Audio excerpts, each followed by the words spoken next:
అసలు ఎట్లా తయారయ్యారంటే పొలిటికల్ అనేది స్ట్రైట్ అవే పాలిటిక్స్ ఉండాలి. నువ్వేం చేస్తావు, నేనేం చేస్తా ప్రజలకి.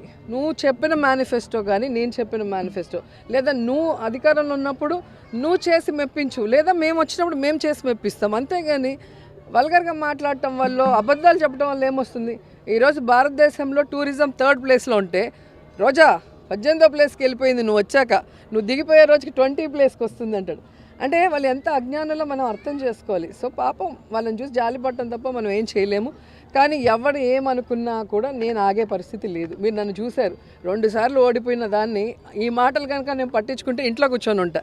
ఈరోజు మంత్రిని అయ్యాను అంటే మన కోసము కొన్ని లక్షల మంది ఎదురు చూస్తుంటారు. మనల్ని అభిమానించే మంది కొన్ని కోట్ల మంది ఉన్నారు.